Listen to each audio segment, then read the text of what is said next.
Big boss Kannada season 10 ನ top 6 ಕಂಟೆಸ್ಟೆಂಟ್ಗಳು ಯಾರು ಅಂತ ನೋಡೋಣ ಬನ್ನಿ. ಈ ಸೀಸನ್ ಅಂತೂ ಜಗಳಗಳಿಗೆ ತುಂಬಾ ಫೇಮಸ್. 6ನೇ ಸ್ಥಾನನ ಪಡ್ಕೊಂಡಿದ್ದು ಅದ್ಭುತ ಕಾಮಿಡಿಯನ್, ಮನೆಯಲ್ಲಿ ಬೀನ್ ಬ್ಯಾಗ್ ಅಲ್ಲಿ ಕುತ್ಕೊಂಡು ಮಾತಾಡಿನೇ ಒಳ್ಳೆ ಎಂಟರ್ಟೈನ್ಮೆಂಟ್ ಕೊಟ್ಟಂತಹ ತುಕಾಲಿ ಸಂತೋಷ್ ಅವರು.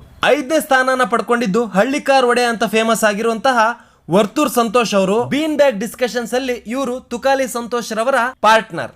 ಇವರಿಬ್ಬರು ಜೋಡಿ ತುಂಬಾ ಹೆಸರು ಮಾಡ್ತಗೋರು. 4ನೇ ಸ್ಥಾನ ಪಡ್ಕೊಂಡಿದ್ದು one of the toughest contestant. ಮೊದಲು ಇವ್ರನ್ನ ಎಲ್ಲರೂ ಹೇಟ್ ಮಾಡಿದ್ರು, ಆದ್ರೆ ಆಮೇಲೆ ಇವ್ರನ್ನೇ ಎಲ್ಲರೂ ತುಂಬಾ ಇಷ್ಟಪಟ್ರು. ಅದು ವಿನಯ್ ಗೌಡ ಅವರು. ತುಂಬಾ ಕಡಕ್ ಕಂಟೆಸ್ಟೆಂಟ್ ಗುರು, ಆನೆ ಅಂತಾನೆ ಫೇಮಸ್. 3ನೇ ಸ್ಥಾನನ ಪಡ್ಕೊಂಡಿದ್ದು ಲೇಡಿ ಟೈಗರ್ ಅಂತಾನೆ ಫೇಮಸ್ ಆದಂತಹ ಸಂಗೀತ ಶೃಂಗೇರಿ ಅವರು. ಈ ಸೀಸನ್ ಬಿಗ್ ಬಾಸ್ ಅಲ್ಲಿ ಆಲ್ಮೋಸ್ಟ್ ನಾವು ಸಂಗೀತ ಮತ್ತು ವಿನಯ್ ಅವರ ಜಗಳನ ವಿಟ್ನೆಸ್ ಮಾಡಿದೀವಿ. ಇವರಿಬ್ರು ಇಲ್ದಿದ್ರೆ ಈ ಬಿಗ್ ಬಾಸ್ ಇಲ್ಲ ಅಂತ ಸುದೀಪ್ ಸರ್ ಕೂಡ ಮೆನ್ಷನ್ ಮಾಡಿದ್ರು. ಕೊನೆಯ ಸಂಚಿಕೆಯಲ್ಲಿ ಇವರಿಬ್ರಿಗೆ ಒಟ್ಟಿಗೆ ಕಿಚ್ಚನ ಚಪ್ಪಾಳೆನು ಕೊಟ್ಟಿದ್ರು.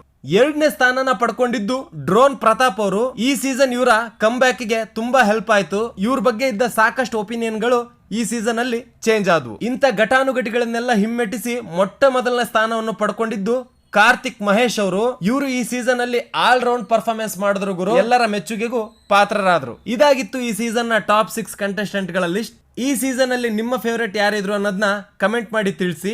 ಬೇರೆ ಸೀಸನ್ ಟಾಪ್ 6 ಅಲ್ಲಿ ಯಾರಿದ್ರು ಅಂತ ನೋಡೋದಕ್ಕೆ ನಮ್ಮ ಪೇಜ್ ಗೆ ವಿಸಿಟ್ ಕೊಡಿ. ಹಾಗೆ ಸೀಸನ್ 12 ಅಲ್ಲಿ ನಿಮ್ಮ ಪ್ರಕಾರ ಟಾಪ್ 6 ಕಂಟೆಸ್ಟೆಂಟ್ ಯಾರು, ಹಾಗೆ ಯಾರು ಈ ಕಪ್ ನ ಗೆಲ್ಬಹುದು ಅನ್ನೋದನ್ನ ಕಮೆಂಟ್ ಮಾಡಿ ತಿಳಿಸಿ. ಮತ್ತಷ್ಟು ವಿಡಿಯೋಗಳಿಗೆ ನಮ್ಮ ಪೇಜ್ ನ ಫಾಲೋ ಮಾಡ್ಕೊಳ್ಳಿ.